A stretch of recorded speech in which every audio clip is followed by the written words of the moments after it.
나는 하나님 앞에서 완전한가? 나는 뭐 다 잘하고 있는가? 주님이 나를 볼 때 난 또 얼마나 많이 부족한 점이 있고 마음에 안 드는 점이 얼마나 많을 것인가? 주님이 나를 긍휼히 여기시지 않고 내가 살 수 있는가?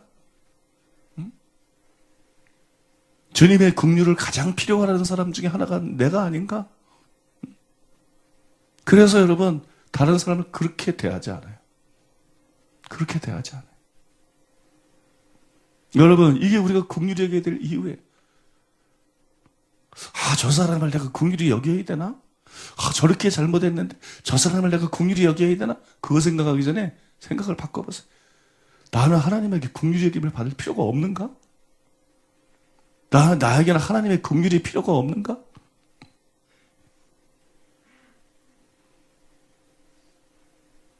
하나님의 긍휼히 여겨주심이 나에게도 필요하지 않은가? 긍휼히 여겨야 돼요. 긍휼히 여겨야 긍휼히 여김을 받고 그 긍휼이 심판을 이기게 만들기 때문에. 여러분 믿으십니까? 제가 부족하지만 이게 지금까지 내가 삶을 살아온 방식이. 목회자들이나 뭐 어떤 사람들은 부분만 보고 나를 오해하는 사람도 있어. 나는 감정을 상당히 감정적인 사람이에요. 사고가 터지면 화가 막 나요. 그런 모습만 딱 보고는 나를 잘못 보는 사람도 있어. 이번에도 막 직원들이 큰 잘못했을 때 직원을 불러놓고 책망했더니 다른 직원들이 나한테 메일을 보냈더라고. 그래 내가 속이 터지더라고.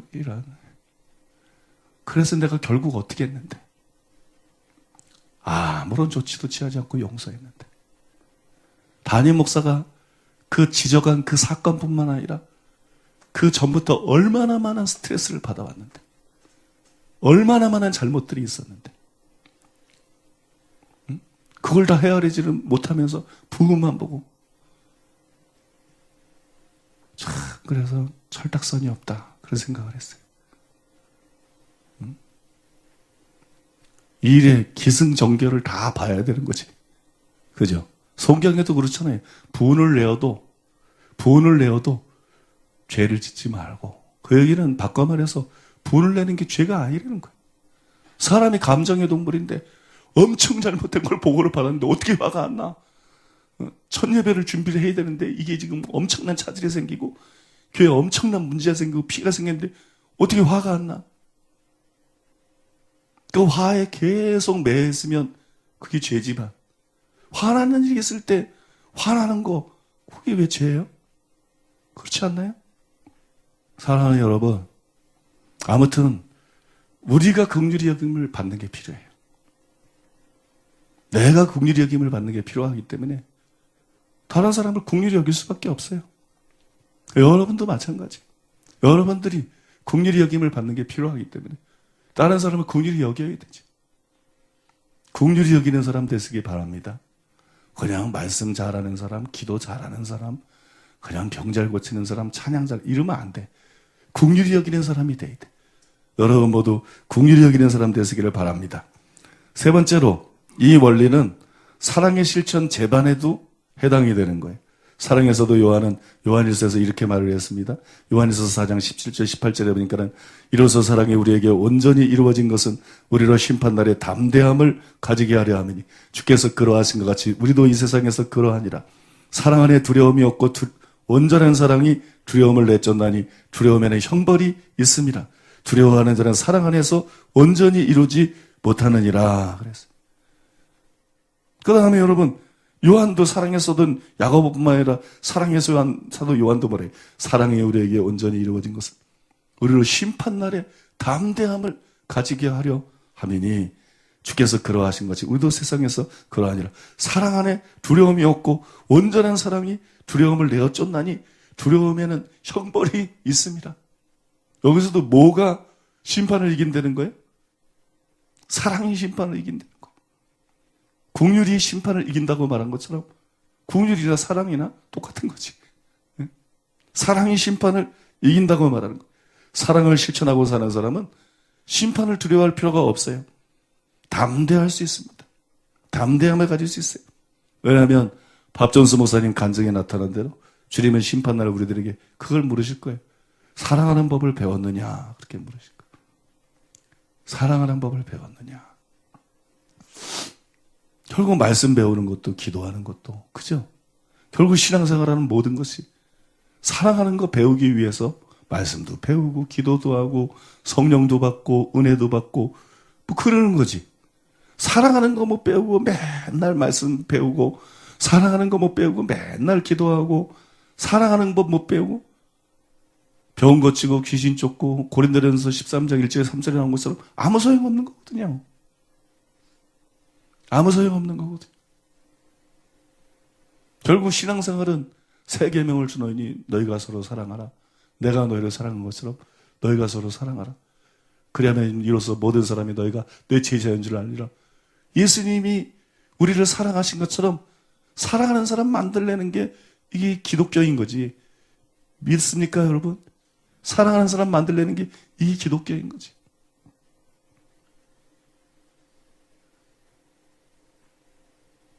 결국 여러분 그래서 그 간증이 참 성경적인 거예요. 그 간증이. 주님의 심판대 앞에 갔을 때 주님이 다른 걸 묻는 게 아니라 사랑하는 법을 배웠느냐. 하나님을 사랑하느냐. 그런 얘기. 하나님을 사랑하는 법을 배웠느냐. 이웃을 사랑하는 법을 배웠느냐. 하나님을 사랑하는 자는 그의 계명을 지킨다. 내 이웃을 내 몸같이 사랑하는 말씀에 살인하지 말라, 가늠하지 말라, 도력질하지 말라, 거짓 증거하지 말라. 이 모든 계명이 다 들어있다. 여러 말 할 필요 없는 거예요.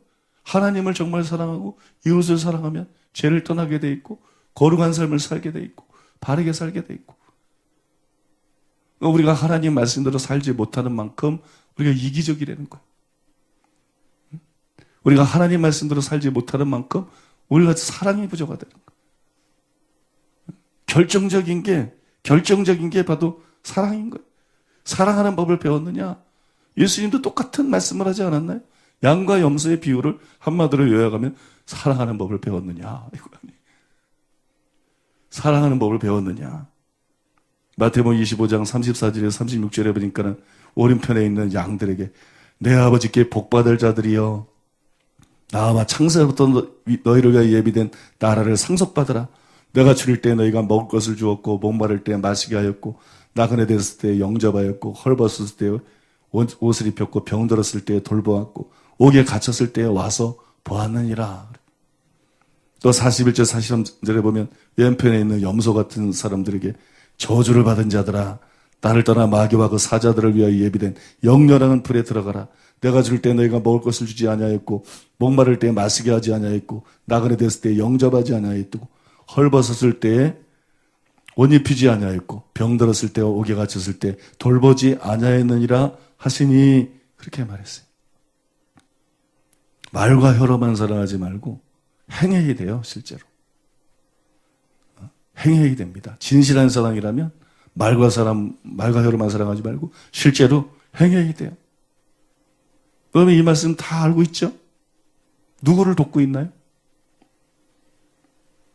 실제로 여러분들이 재정적으로 실제로 여러분들이 몸을 사용해서 누구를 돕고 있나요?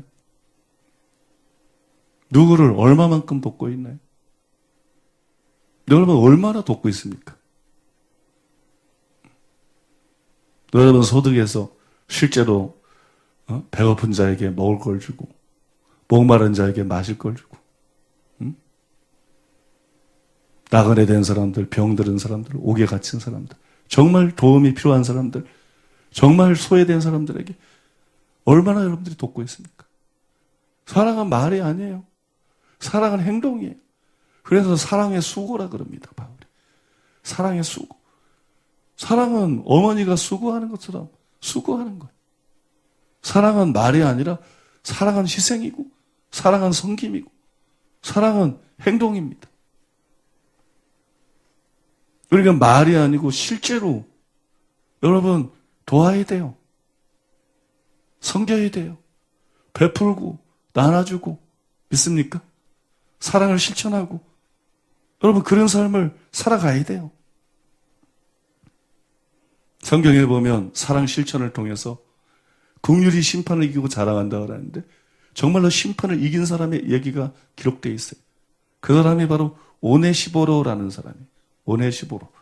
디모데후서 1장 16절에 18절에 보면 원하건대 주께서 오네시보로의 집에 긍휼을 베푸시옵소서.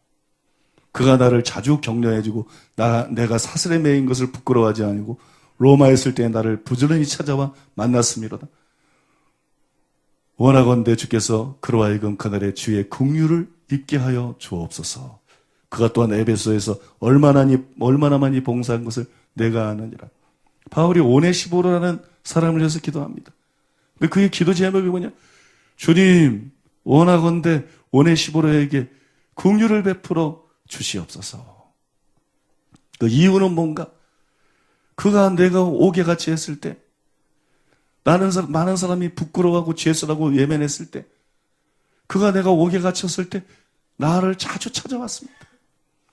나를 자주 찾아와서 격려하고 나의 쓸 것을 채워주고 그가 나를 긍휼히 여겼습니다.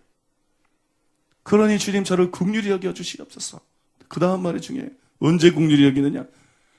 원하건대 주께서 그로 하여금 그날에 주의 긍휼을 입게 하옵소서. 그래서 그날에 주의 긍휼을 입게 하옵소서. 그날에 그냥 심판대 앞에 쓰는 게 아니야. 오네시보로 한 개인이 그냥 심판대 앞에서 주의 긍휼을 입고 심판대 앞에 쓰는 거. 주의 긍휼, 그날 바로 심판날. 긍휼이 심판을 이기고 자랑하느니라. 그 야고보가 말한 사상을 바울이 알고 있었던 거예요. 그리고 그 사상에 따라서, 그 진리에 따라서 기도하고 있는 거예요. 그날에 그로 하여금 주의 긍휼을 입게 하옵소서. 이 오네시보로처럼 실제로 찾아가야 될 사람들을 찾아가고 베풀어야 될 사람들에게 베풀고 나누고 섬기고 봉사해야 될 사람에게 봉사하고 여러분 사랑을 실천하고 있느냐는 것. 사랑을 얼마나 실천하고 있느냐는 것.